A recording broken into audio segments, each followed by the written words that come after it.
Hello my friends. During the winter holidays, this is a good time to consider a table full of hearty oyster dishes. Oysters have held an important place on our dinner tables for centuries. But have you ever been curious about their origin? In today's video, we learn how American fishermen produce millions of pounds of oysters each year.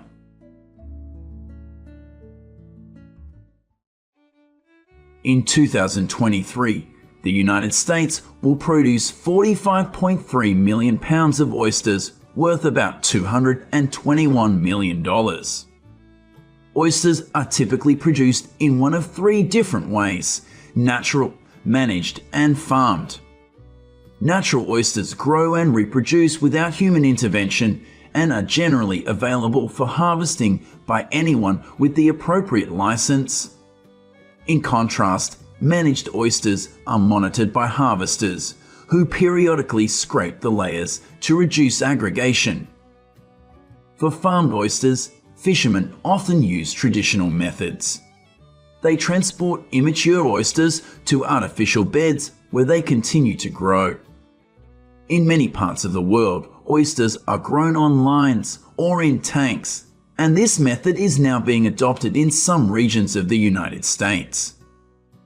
In eastern North America, oyster farming efforts began a century ago to restore over-harvested oyster beds and improve yields. Oysters spawn in the summer when the water warms. This is the beginning of the oyster farming cycle, where fishermen will collect microscopic larvae. They provide a place for young oysters to settle and grow. Specifically, these oysters were purchased from Fisher's Island hatcheries and carefully managed in a nursery environment. The nursery is the intermediate stage for oysters to grow from 0.5 inches to nearly 1 inch. At this time, they will be introduced to farms, live in open water, and they will grow to market size. When they reach 1.5 inches, fishermen will transfer them to bags to fatten them up for the winter. Raise livestock but do not need to provide food. That's right, oysters are that kind of livestock. They can develop on their own without needing too much support from humans.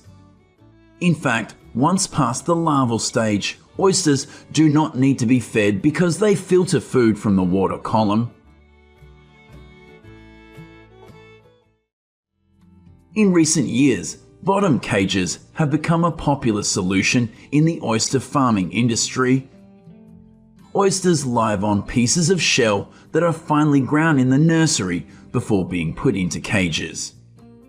After that, the cages are submerged in water at rented locations at the river mouth for rearing. Vertical, multi-tiered cages allow farmers to grow more oysters. Additionally, oyster farming provides valuable estuarine habitat for juvenile fish and invertebrates. Oyster farms have transformed flat, unattractive estuarine habitats into more complex habitats. At the same time, it invites commercially and ecologically important species to forage and seek refuge. In Alaska, oysters grow in cold water with abundant plankton, so high-quality oysters are available year-round. Cold water also reduces bacterial contamination, prolongs storage time, and ensures safety when eating raw oysters.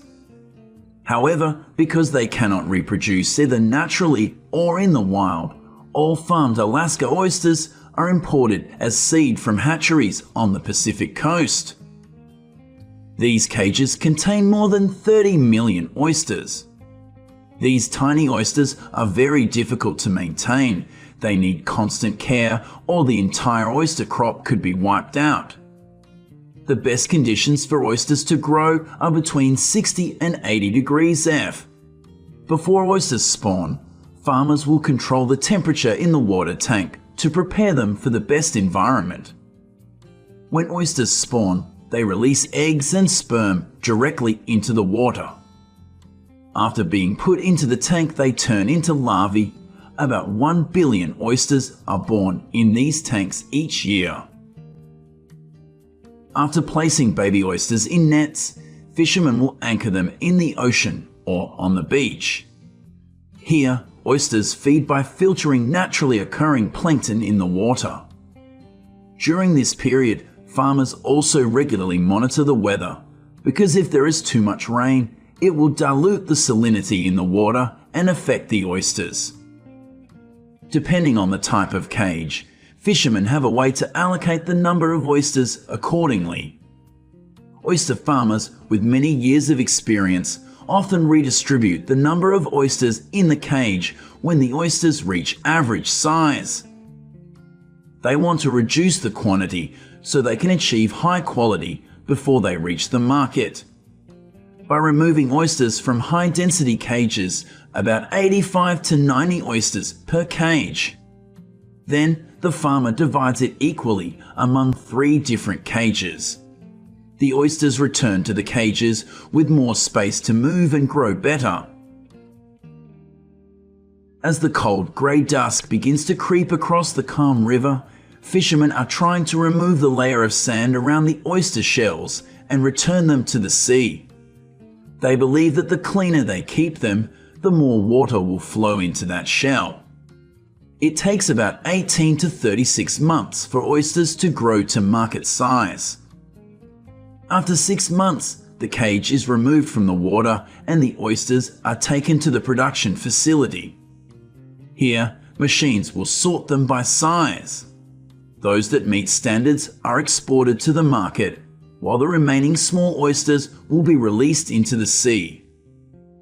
Potential sites for oyster farms need to have good tides so that food can be easily transported to the site and waste discharged into the ocean. Of course, oyster farms must be close to seafood distribution markets.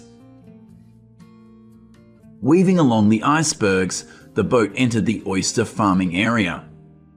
They pulled the oysters out in the 7-degree cold. The harvesting process was harsh, but also filled with pride, because they kept the area supplied during the winter. Farmers quickly brought the oysters to market so that when people ate the oysters, they would feel a little taste of the Maine coast. Similar to Maine, in Arcachon Bay, oyster farming is a part of daily life for locals. Oyster farmers will take you to their oyster beds to flip the bag of oysters, then release them into the water or harvest them. Sounds easy, right? But in reality, this work is quite difficult. Oyster farmers have to spend hours underwater, rotating the oyster cages manually. Some oyster farmers have used technology to do this effectively. This idea also allows farmers to harvest more easily. They just stand on the boat and open each cage one by one. After decades of processed oysters, eating fresh oysters in the shell is increasingly popular. Like wine, oysters are famous for taking on the characteristics of the surrounding climate. So that's great if you live in New England and love oysters. New England oysters grow from cold, fertile waters, which gives them a particularly pleasant, umami-filled flavor. Now let's go on a journey to catch these natural oysters. At about 5:30, when it was not yet dawn, he set off, deciding to follow the GPS to look for oyster beds to exploit. Similar to a gentle warm-up, before the sun even appeared, he harvested the first batch of oysters.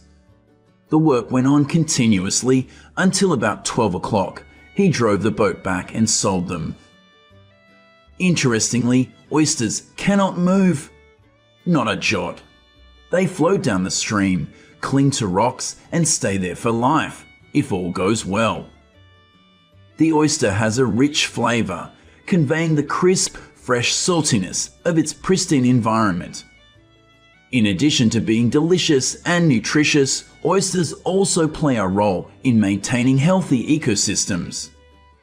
They filter their food, removing particles and pollutants such as excess nitrogen from the waters where they live.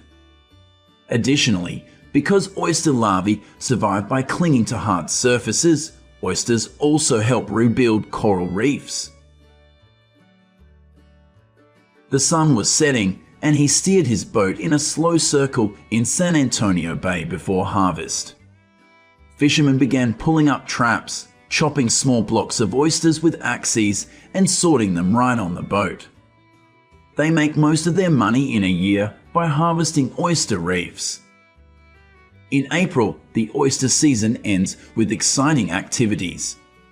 It was the last week of the fishing season, and they needed to move faster, getting bigger hauls of oysters. In 2023, the state allowed each oyster boat to haul about 50 bags or crates per day. They must implement that quota to protect markets and resources. Unlike oyster farming, oyster fishing is based on luck. Natural oysters will also not have the same appearance and size as farmed oysters. But in return, oysters grown in a natural environment bring a different flavor. At the same time, fishermen do not have to spend huge costs on raising livestock.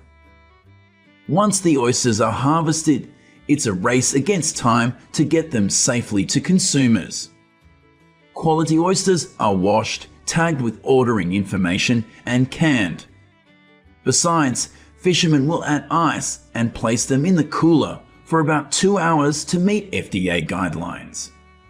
Trucks will transport them to stores and distributors across the United States. Finally, they appear on the dinner table like this, and you can pay 40 cents to enjoy each oyster.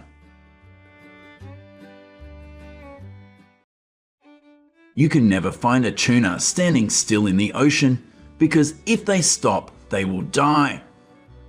They can live up to 40 years and can be sold for twice the price of the latest Rolls-Royce Phantom.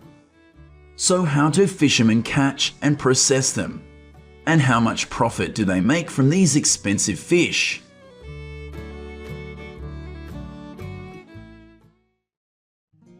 Many tuna species are found all over the world's oceans. But the most impressive are skipjack and bluefin tuna, each using different fishing methods. Skipjack tuna are the smallest but most abundant, accounting for 70% of the total tuna catch in the Pacific Ocean. They often move in large schools near the surface, so purse seining is the most common fishing method for large tuna industries, such as the Philippines. Catching skipjack tuna takes several days, as there is a lot to prepare. Tons of ice and other supplies are transported to the mothership, about 11-hour boat ride away. On the next day, the fishermen prepare the fishing grounds. The goal is to gather as many fish as possible in one area. So floating objects like coconut leaves are often used because fish naturally congregate in what they perceive as shelters. Buoys are anchored in place on the seabed with ropes hundreds of meters long. A diver also has to go down to check the ropes. This is a very laborious teamwork process, and if the ropes get tangled, it will take another hour. The captain marks all locations with GPS. Then they repair the nets for the rest of the day to prepare for the big catch tomorrow. The main fishing day starts early and takes about 3 hours to do. First, the fishermen lower a large net into the water, creating a vertical wall that encloses the fishing ground prepared yesterday. Colored water and a canoe are used to confuse the fish. Then they pull it back to trap the fish in a tighter area. Now, a smaller net called a brail is used to scoop up the fish in the large net. It can open at the bottom and release the harvested fish into the ice water boxes. There are several boxes on board. Each can contain up to 27,000 pounds of fish. In 2022, the Philippines is estimated to have harvested 484 million pounds of skipjack tuna using this method. The mothership will repeat this entire fishing process in another area to catch more fish. Meanwhile, a smaller boat will bring some of the harvested fish ashore. Freshness determines the selling price of skipjack tuna, so ice is constantly added. In addition to the purse seine fishing method, the ancient technique of catching skipjack tuna with rods and lines is now also used industrially. Flocks of birds gathering on the surface are a good sign that there is a school of fish there, and this is how fishermen have located tuna for centuries. Baitfish are scattered around the boat to attract skipjack tuna. The boat sprays water behind it to trick skipjack tuna into thinking smaller fish are being chased.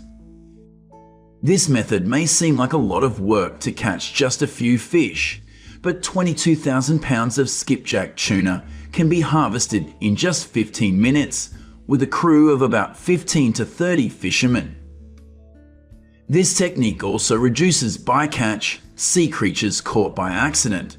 Since fishermen only go after fish near the surface, it doesn't hurt the animals that live deep down in the ocean. Once ashore, the skipjack tuna are weighed and sold to fishmongers at local markets. Each small fish weighs about 7 ounces, and buyers' minimum purchase is a 30-pound box. But most of the fish caught are sold to Thailand, the world's largest canned tuna industry, for around $1,800 to $2,000 per 2,000 pounds in 2023. At the factory, skipjack tuna are washed with cold water. Then they are placed in a tray and steamed. The steaming temperature will vary depending on the size and number of fish. Once done, they are left to dry and cool down. Workers then manually remove the skin, head, red meat, and bones.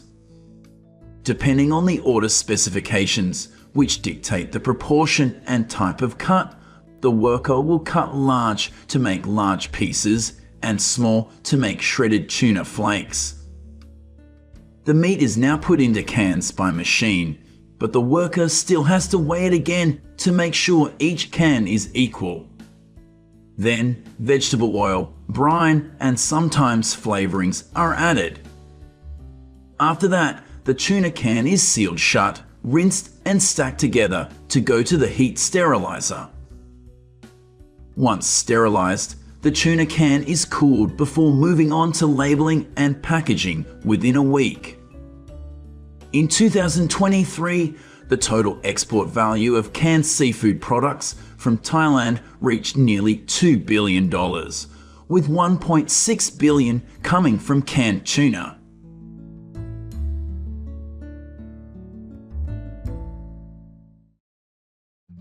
In contrast to skipjack tuna, bluefin tuna is the largest and most expensive tuna species.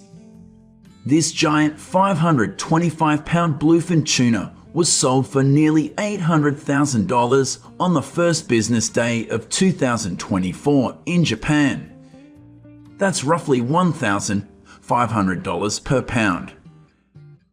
These bluefin tuna can cross the Atlantic Ocean in just 1 month. And they are commercially caught primarily using trolling. This method involves towing around lures or bait with fishing rods placed in rod holders and using the boat's speed to catch them. It sounds simple, but controlling the enormous power of this giant fish is not easy. Heavy-duty rods, reels with robust drag systems, and braided fishing lines with minimal stretch are crucial in controlling the tuna's runs and preventing snapped lines. One of the key factors in trolling is choosing the fishing location. Experienced fishermen nowadays use sonar technology that can easily help them locate schools of fish at different depths. The boat maintains a steady speed, usually between 7 and 10 knots, while the trolling lines are deployed at the back. A sudden pull on a line breaks the quiet tension. The fisherman must simultaneously reel in the line and allow controlled runs to avoid losing the fish. After over 4 hours, the fisherman can finally bring the bluefin tuna closer to the boat. The intense run can heat up the bluefin tuna's body so much that it can burn its own flesh from the inside. This reduces the meat quality significantly. But a practice called swimming the fish can prevent this. The fisherman will secure the fish alongside the boat, then cut its gills to facilitate faster blood release and remove lactic acid buildup from the muscles. Once the fish dies and cools down, the fishermen bring it aboard and preserve it with a lot of ice. For commercially caught bluefin tuna in the US, each is carefully tagged and measured to report to fisheries authorities. Then it's gutted and the flesh is assessed based on color, texture, and fat content within a few days. This particular fish was a giant, weighing a hefty 845 pounds and stretching 10 feet long. But it only got sold for $3.50 a pound, which is much less than some smaller tunas. This is because the fish wasn't fatty enough. Typically, smaller tuna cores under 350 pounds are sold to Japan for a higher price, but fishermen have to cover the shipping costs. Because of rising costs in 2024, most US bluefin tuna are sold domestically. Japan is the world's largest consumer of bluefin tuna because they love it in sashimi and sushi. The first stop for these fish here is at famous auction markets like Toyosu Market. Skilled tuna buyers use their knowledge of how tuna are built to maximize yield and maintain the quality of each cut.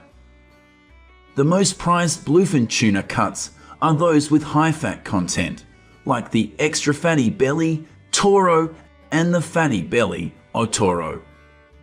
These are meticulously cut and used in the most expensive dishes. The Japanese processing method strives for minimal waste. Even parts like the head and bones of the bluefin tuna are used to create flavorful broths or other specialty dishes.